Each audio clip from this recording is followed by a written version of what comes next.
C'est Benjamin qui assure la présence physique auprès de Denis avec Constance Joseph, c'est formidable.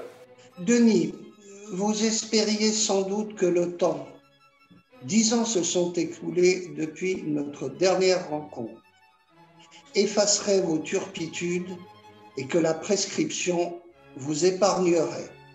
Il n'en sera rien. Du 1er janvier 2007 au 1er avril 2011, date de mon départ des éditions Dalloz, près de 190 fois, vous avez, sous un faux nom, occupé sous la forme d'un éditorial, la première page d'une revue juridique pourtant respectable. Sans une absence, sur plus de 4 ans, vous avez aiguisé votre plume flamboyante et acide.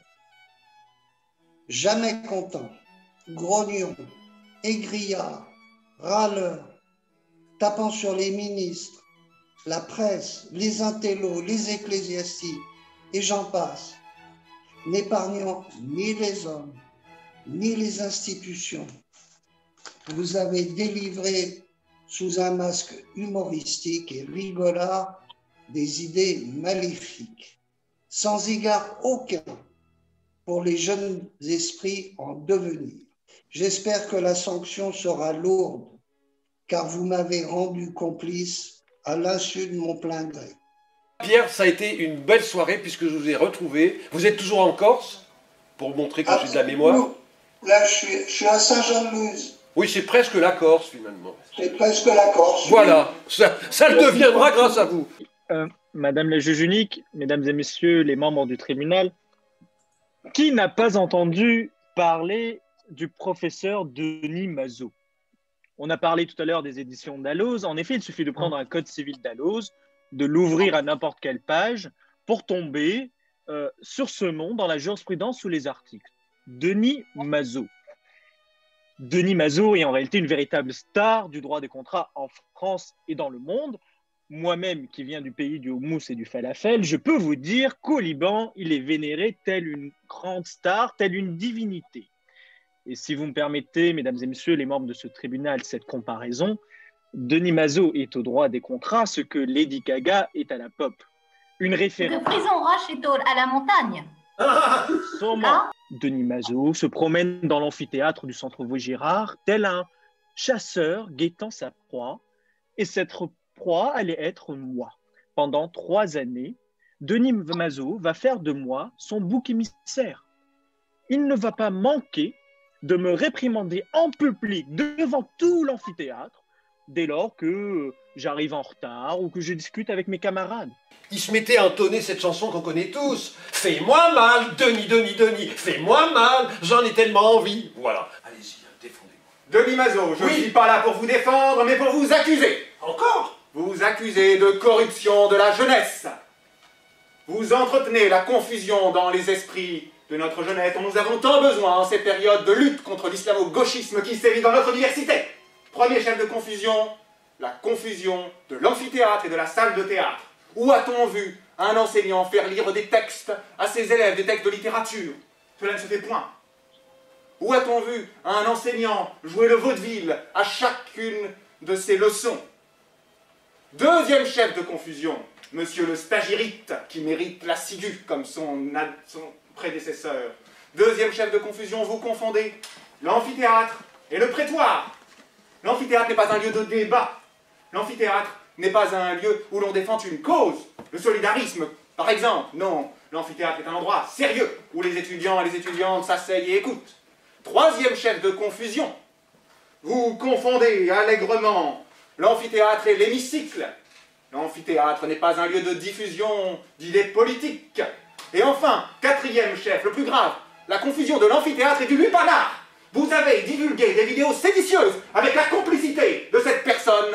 Vous commentez allègrement les procès sur le sexe neutre et encouragez toutes sortes de libertinages. Nous en avons eu la manifestation à l'instant même lorsqu'il a été question de ces étudiantes. Monsieur Mazot, pour cette corruption de la jeunesse, je vous demande donc, le tribunal, de condamner Denis Mazot à la CIGU. Vous m'avez accusé de faire du théâtre dans l'amphi. Mais je le revendique! Je fais du théâtre dans l'amphi. Oui, parce que, comme l'a écrit dans un de ses ouvrages, que sans doute peu d'ici ont lu parce qu'ils n'ont pas de culture, ce cher Bertrand Perrier, l'avocat, Perrier bien connu, dans son dernier livre, Sur le bout de la langue, que je vous conseille de lire, « Dis-moi comment tu parles, je te dirai qui tu es ». C'est une des plus belles citations que j'ai lues ces 10 dernières années. Madame le professeur président, chers amis, évidemment, on voit bien que Denis Mazo cherche par des manœuvres ultimes à s'accorder mes bonnes grâces en citant mon livre.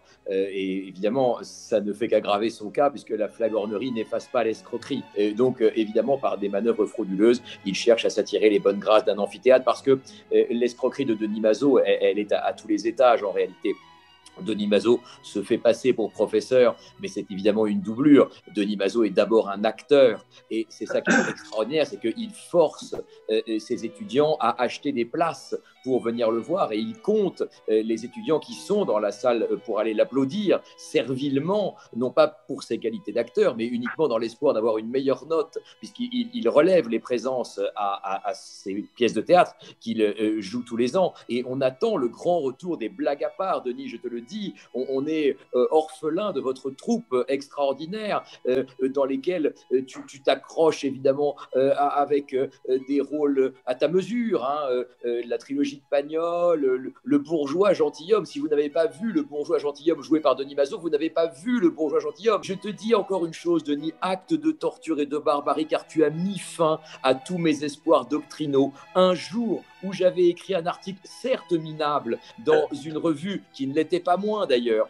mais à des fins purement électorales, parce qu'à l'époque je me présentais aux élections au barreau, et j'avais écrit un pauvre article sur la rupture brutale des relations commerciales établies, et pour se moquer, mesdames et messieurs, je tiens à le dire, au titre des actes de torture et de barbarie, pour se moquer de cet article, qui ne méritait pas autre chose d'ailleurs, il a saisi cet article avec des gants Mappa, tellement il voulait marquer son dégoût à l'égard de cette incursion d'un pauvre avocat dans la doctrine sur laquelle il veut conserver un monopole. Et tu me tortures, moi, pauvre avocat qui cherchait à passer dans la postérité avec un peu de droit, et je sais très bien maintenant que ce sera impossible et tu en seras responsable. Chose que tu as trompée encore. Et ça, c'est vraiment la dernière chose dans la tromperie qui est la tienne, c'est la mort. La mort, tu l'as trompée et tu l'as bien eu, la mort. Elle t'attendait, tu l'as rappelé, hein, sur cette petite route du Limousin, il y a 2 ou 3 ans, et ben tu l'as bien eu. Tu lui as dit non, tu vas revenir un autre jour parce que j'ai encore des étudiants à enseigner et à élever, j'ai encore des amis à faire rire, j'ai encore une famille à aimer, j'ai encore des spectateurs à éblouir. Et ben tu as encore tout ça, Denis. Et ben la mort, tu l'as bien trompée. Et si elle se porte partie civile aujourd'hui, et ben elle a bien raison parce que effectivement, tu l'as bien ridiculisé, la mort. Évidemment, tu vas être condamné pour tous les méfaits que tu as accomplis, mais on en redemande parce qu'il y a chez toi ce don magnifique, la récidive chez toi est à la fois diabolique et délicieuse. Oh là là là là! Denis répond. Oh ben réponse, qu'est-ce que je peux répondre à ça? Je vais pleurer, mais ça, Bertrand, il sait bien que je suis insensible et que quand on me fait, à travers ces prétendues critiques, de tels compliments, mais on pourrait croire que nous avons vécu ensemble tellement tu me connais, mon amour pour les étudiantes, ma préférence pour les étudiantes par rapport aux étudiants, je l'avais déjà dit dans notre fameuse joute oratoire que je regarde encore une fois par mois parce que ça me remet le moral qui a été un peu bas ces temps-ci. J'avais dit que les étudiantes, après chaque cours, venaient voir et me disaient « Monsieur, nous ne voulons pas donner notre corps à la science, mais à la doctrine. » Merci Madame la Présidente. Alors évidemment, il n'est pas facile d'accuser un ami, qui plus est un ami aussi sympathique, drôle et généreux que Denis Mazo, qui ne saurait pas prendre le pas sur la vérité. Et la vérité, c'est que derrière ce personnage si sympathique se cache un fourbe. Et je n'en donnerai qu'un seul exemple. C'était il y a maintenant 13 ans, je crois.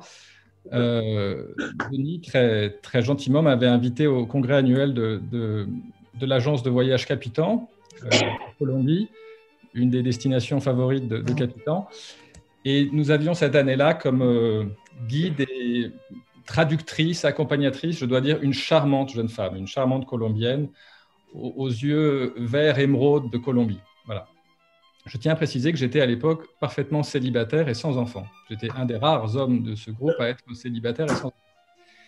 Et un soir que nous avions l'honneur d'être reçus à l'ambassade de France, un petit groupe s'était formé autour de cette charmante demoiselle dont j'étais. Je ne sais pas trop ce dont nous parlions, mais évidemment, le sujet de la discussion avait assez peu d'importance. Et voilà que Denis, qui se trouvait un peu à l'écart, arrive et lance à la cantonade. « Alors, Jean-Sébastien, comment vont ta femme et tes 3 enfants ?» J'ajouterais qu'après m'avoir demandé de mes nouvelles de ma femme et de mes 3 enfants, tu nous as dit, et le plus drôle, c'est qu'elle a eu l'air de te croire, que tu étais toi malheureusement veuf avec des enfants. Voilà. Je n'en dirai pas plus.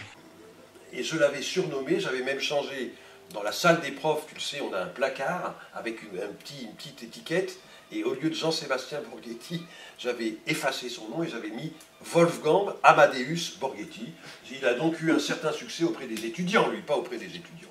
Comme il n'y a qu'une seule place de major, c'était ou toi ou moi. Et qu'est-ce qu'on a fait, tu te souviens, Denis?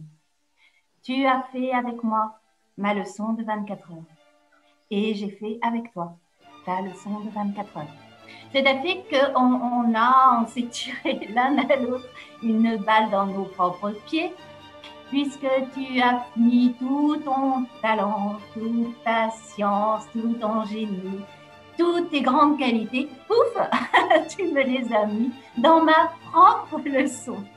Ce qui fait qu'ensuite, qu'est-ce qui s'est passé? On a dit, la leçon de 24 heures d'MFR, elle est comme ça.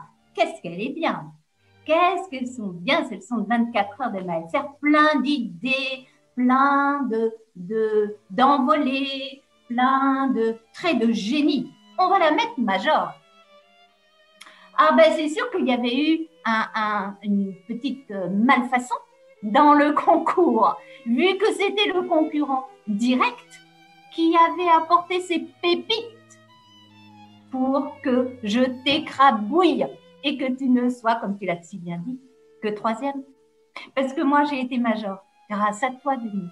Ce qui, en faisant un très petit jeu de mots, si c'est grâce à moi que tu as été major et donc que je ne l'ai pas été, c'est un peu parce que je m'appelle Mazo.